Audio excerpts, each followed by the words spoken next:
the more voices you allow in, the less your voice can be heard. The less your voice can grow into what it should be. Yes. The less your voice can be authentic.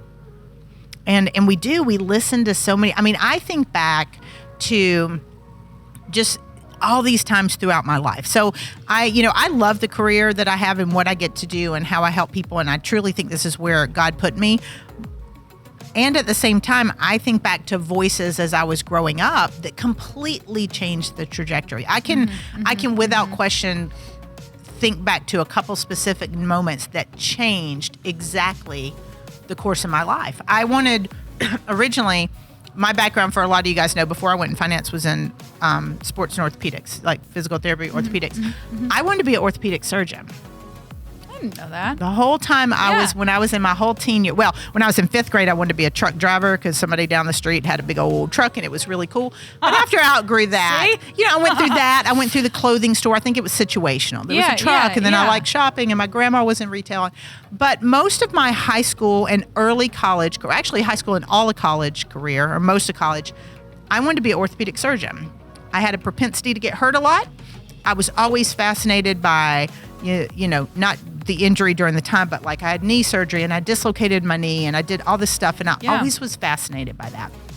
And I distinctly remember we had a surgeon that lived down the street from us in our neighborhood, such a cutie, which all the girls had a crush on. But anyway, I was always fascinated by his job. And I remember I was about 17 and I graduated high school at 17. So it was my senior year. Yeah. And I was talking about orthopedic surgery and how I liked it and how I was intrigued by it.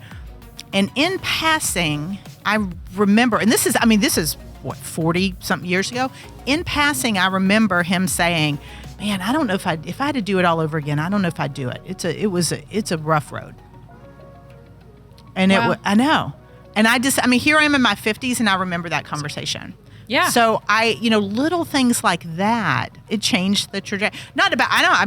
I'm where I'm supposed to be. Right. But you think back and you look at, and this wasn't anybody I was overly close with, but at 17, I don't think I really thought about it enough to do my own research, to think in, to figure out, well, where's that coming from and what does that mean? And I feel like if we listen to, not that he was the wrong person, he's had a great career, and I actually think probably was good I didn't go into that.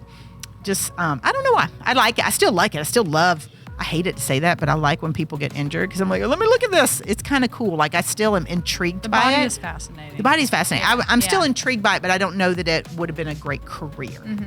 So I think it all ended up where, but the reason I bring that up is I feel like there's moments in time where we listen to things that we should. Maybe I should have listened to that. Maybe I shouldn't. I don't know. Right? But we take all this input and this advice and we throw it all in the brain and we've got all the thoughts and we don't necessarily take time to discern it. I know at 17 I didn't. I think most of us at 17 don't know what the heck we're doing. Right. Which is the importance of, to your point, naming off kind of all the thoughts of like what you wanted to be. If you would have had the ability in that moment to just instantly make that decision and go out and buy a big old 18-wheeler. Right. How cool would that be? Except a couple of trips and stops at Buc-ee's and you would have been like, okay, next, on to the next thing. They do have a jerky wall at Buc-ee's. But no, but it's true. Like you think about it, but not just career-wise, everything. Relationships. Yes. Yeah.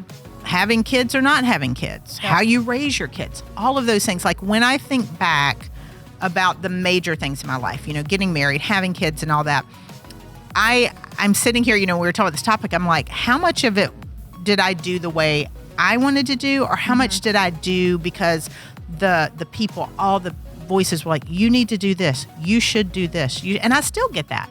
People tell me what I should do. They should all over yourselves sometimes. I mean, they tell you what you should do. Most people will tell you that. Yep. But what I want to encourage people is make sure what you're allowing lines up with who you are. Because I think a lot of times, especially when we're younger, and this is advice to the youngsters listening, Miss Mendoza, since you're ripe old age. No, I think part of it is really figuring out who you are as a person. And I've said that a bunch of times on the show. I don't think I knew that until my mid-40s. I don't think I had stopped listening to the voices enough, to the outside people that maybe didn't align with me or who I was. I don't think I really came into my own until probably my 40s, and I Yeah. hope people can do it sooner.